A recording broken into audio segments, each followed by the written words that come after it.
Bueno, la Red de Empresas por la Diversidad es un club de empresas que promueve políticas de diversidad e inclusión hacia adentro de las organizaciones empresariales.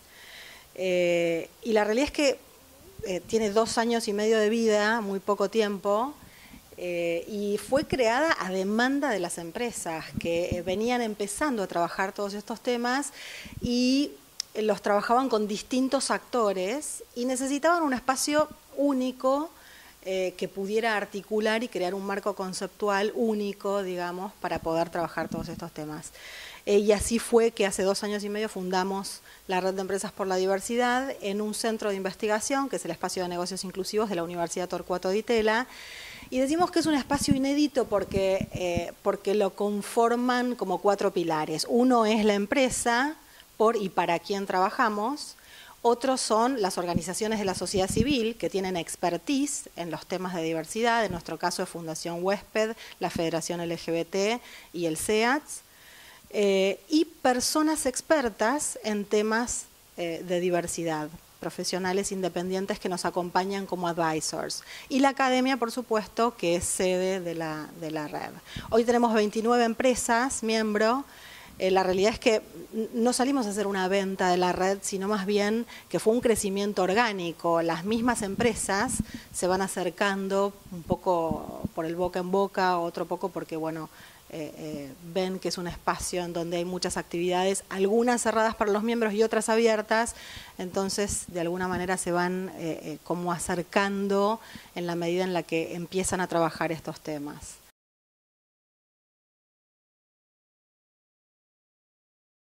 Bueno, la diversidad en realidad es, todos somos distintos, todos tenemos características, que algunas son características comunes y otras son características únicas. Y decimos que la diversidad son aquellas características visibles y no visibles de las personas. Y por supuesto muchas veces se forman como ciertos grupos a los cuales se los etiqueta. Y en definitiva van conformando ciertos grupos diversos. Pero lo más interesante de la diversidad es hablar más allá de los grupos y de las etiquetas y de los grupos vulnerados, que es como la clave del tema. Muchas veces hay grupos que tradicionalmente se habla de minorías, pero no es una palabra muy feliz, con lo cual hablamos de grupos diversos con cierta vulnerabilidad, a los cuales se les hace más difícil el acceso a ciertos espacios como por ejemplo los sociales, el laboral, la accesibilidad económica. Entonces, cuando hablamos de diversidad hablamos de distintos grupos y distintas características que son visibles y no visibles de las personas, y cuando hablamos de la diversidad en la empresa estamos hablando de replicar esa diversidad que se da en la sociedad dentro de la cartilla de las compañías.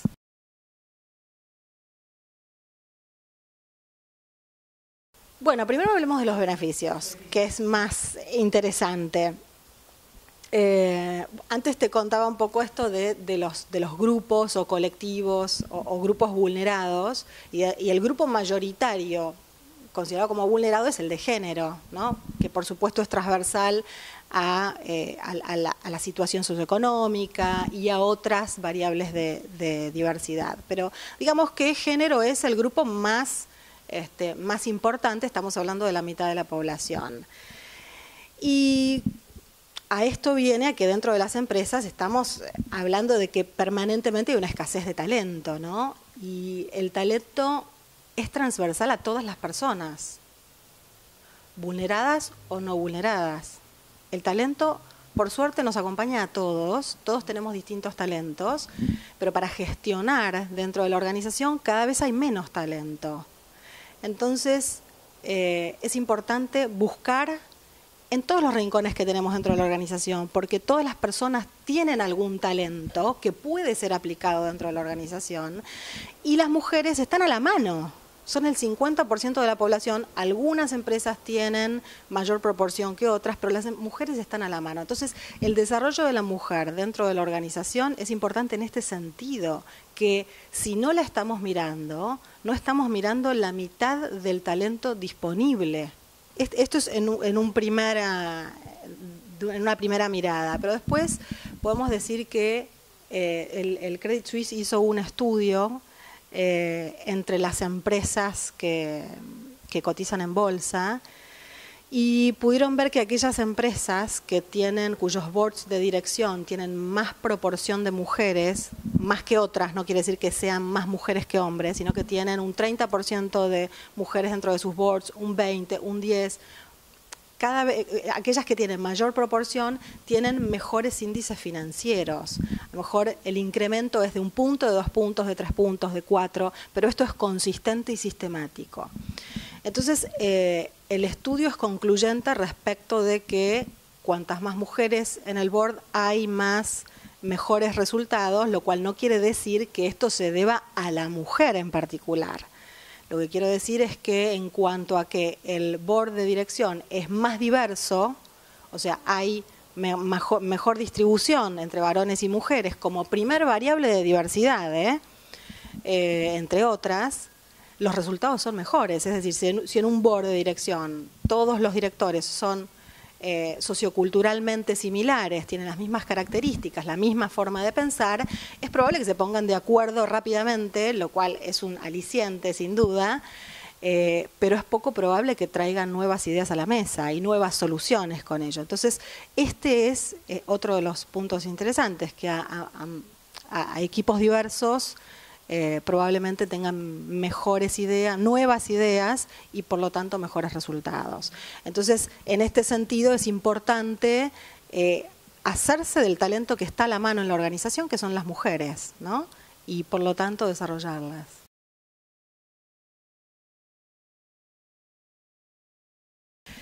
Yo creo que una de las mayores dificultades que tenemos en las empresas en la Argentina tiene que ver con la cultura machista que reina, y que por supuesto la cultura nos acompaña de forma permanente y por lo tanto adentro de las organizaciones, ¿no? Que están hechas de personas. Entonces la cultura machista, que la llevamos tanto varones como mujeres, es el primer obstáculo que no permite que la mujer empiece a tomar mayor dimensión dentro de la organización. Esto cuenta tanto para la equidad de género como para el desarrollo de la mujer en posiciones de liderazgo, que muchas veces las empresas empiezan a trabajar en el desarrollo de la mujer y creen que solamente trabajando en el desarrollo de la mujer van a lograr equidad de género o un desarrollo de mujeres en posiciones de liderazgo, pero la realidad es bastante más compleja.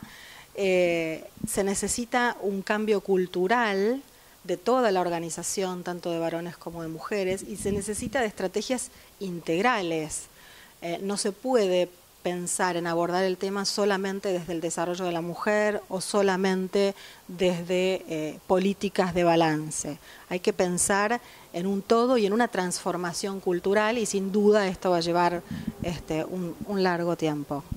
Otra de las cosas que me resulta interesante traer acá tiene que ver con la condición de poder dentro de la organización, ¿no? Que en general la tienen los varones, y por más que muchas organizaciones empiezan a pensar que es importante contar con mujeres en posiciones de liderazgo, el hombre no quiere soltar el poder. Entonces es muy difícil realmente generar acciones que generan un espacio, ¿no?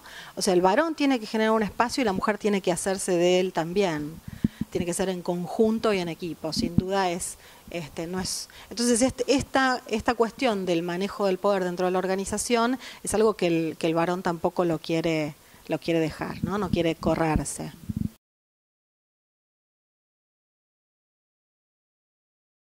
La discapacidad es uno de los temas de diversidad que mayor impacto y atracción generan. Hace 2 años hicimos una investigación sobre las prácticas de diversidad en la empresa y justamente es uno de los temas que más se quería trabajar dentro de la organización, pero que a la vez llegaban a un punto de la información en la cual no sabían cómo continuar, cómo seguir con todo este tema. Se informaban, se sensibilizaban, creían que era importante incorporar a personas con discapacidad, pero luego costaba o convencer a la persona que había que convencer para que tomara la decisión y el compromiso para incluir a personas con discapacidad, o el espíritu se iba diluyendo con la cantidad de actividades que uno tiene que hacer a diario, ¿no? En la gestión diaria. Entonces, fue ahí que decidimos desarrollar esta guía para poder dejar bien en claro cuáles son los pasos que las empresas deben o pueden, no es necesario que crucen todas, pero que vayan, cuáles son los pasos que tienen que atravesar para incluir a una persona con discapacidad y cuáles son aquellos actores que pueden ayudarte en la incorporación de personas con discapacidad en la empresa, porque personas con discapacidad y personas en situación de vulnerabilidad socioeconómica dentro de todos los grupos de diversidad que nosotros estudiamos son aquellos grupos que mayor acompañamiento externo necesitan a la hora de incluirnos dentro de la organización, dentro de las empresas. Entonces, bueno, dijimos, necesitamos visibilizar todas estas organizaciones de la sociedad civil que tienen mucho conocimiento en discapacidad y que pueden asesorarlos, porque discapacidad no es, estamos hablando de 6 discapacidades diferentes y todas bien distintas, y cuando uno incorpora a personas con discapacidad tiene que hacer ajustes razonables diferentes de acuerdo a las discapacidades, y no solamente de acuerdo a la discapacidad, más aún de acuerdo a esa persona en particular, a las necesidades y limitaciones que tenga para desenvolverse dentro de la organización. Con lo cual, cuando hablamos de discapacidad, prácticamente te diría que estamos hablando de una inclusión ad hoc. Tenemos que pensar en la persona. Y esto está bueno, porque recordemos que las organizaciones las conformamos personas con características. Y esto es lo que venía a tu primera pregunta, ¿no? ¿Qué es la diversidad?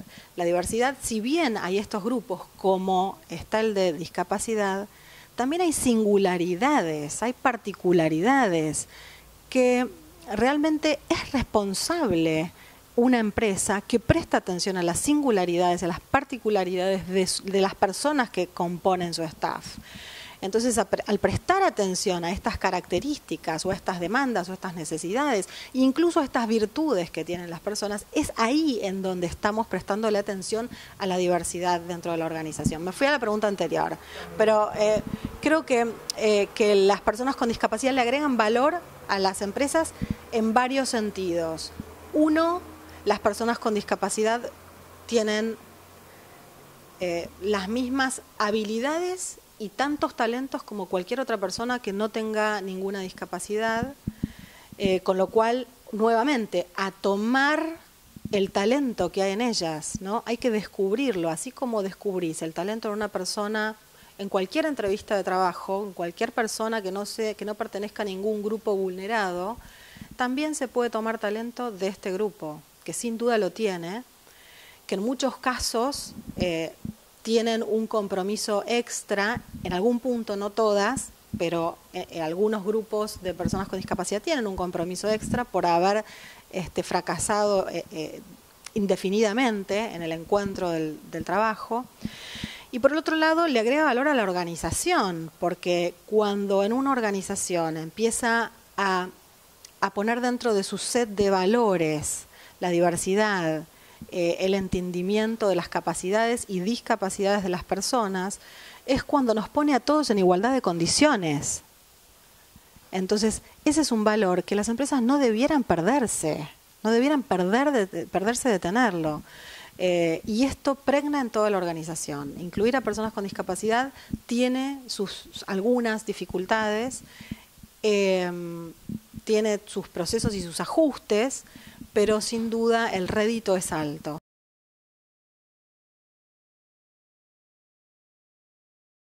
Bueno, decimos que incluir a una persona con discapacidad requiere una decisión, y cuando hablamos de decisión hablamos de compromiso, el compromiso que requiere tomar la decisión de incluir a una persona con discapacidad. Por supuesto, estamos hablando de una inclusión permanente, la inclusión de una persona que va a ser parte del staff, parte de equipos de trabajo, que va a ser parte de la compañía. Entonces, requiere de un proceso desde la comunicación que se hace cuando se incluye una persona con discapacidad, la comunicación que se hace en la oferta laboral, el proceso de reclutamiento y selección, que tiene que ser cuidadoso y que tiene que prestar cierta atención al diálogo con la persona con discapacidad que se acerque a la entrevista. Es importante que durante la entrevista se pueda hablar de cuáles son las potenciales dificultades que puede llegar a tener la persona con discapacidad en el desenvolvimiento habitual durante sus tareas, ¿no?, en la organización. Cosa de poder prever aquellas dificultades y no llegar al momento de la verdad en el momento tarde y luego tener que tomar una decisión drástica o que la persona se termine yendo, ¿no?, por alguna incomodidad. Entonces es importante que el momento de reclutamiento y la selección sea de una interacción, no digamos exhaustiva y sin invadir a la persona. La persona debiera poder traer por sí solo la discapacidad a la mesa de la conversación y el entrevistador debiera poder hacer las preguntas adecuadas que vayan a poder sortear futuros obstáculos en la relación laboral. Luego es importante comprometerse con actores externos que los puedan bien acompañar en la inclusión de la persona y luego hay que comprometerse con el resto del equipo de trabajo. Hay que poder informar, hay que poder contener, de alguna manera es importante todas las partes del proceso, cosa de no descuidar posibles dificultades posteriormente. Y luego entender que la persona con discapacidad seguro que va a tener algún skill, alguna competencia que va a poder utilizar muy bien dentro de la organización. Entonces es necesario hacer el matching entre la tarea y las competencias de la persona con discapacidad, como en cualquier otra incorporación de cualquier otra persona. Entonces decimos que es importante que la empresa tome el compromiso en el momento que realmente sienta que puede empezar a trabajar en este plan de acción, que son varias cuestiones que tiene que tener en cuenta. Entonces, en el cuadro de procesos mostramos todos los procesos y mostramos la decisión, que muchas veces puede parecer un poco como ridículo. Es obvio que dentro de las organizaciones y en la gestión estamos tomando decisiones permanentemente, pero quisimos dejar este espacio que se note que es un espacio en blanco, en donde es absolutamente responsabilidad de la empresa tomar esta decisión y tomar este compromiso, en donde después de informarse, después de aprender sobre la discapacidad en cuestión o las discapacidades y aquellas limitaciones posibles, realmente tome una decisión concienzuda.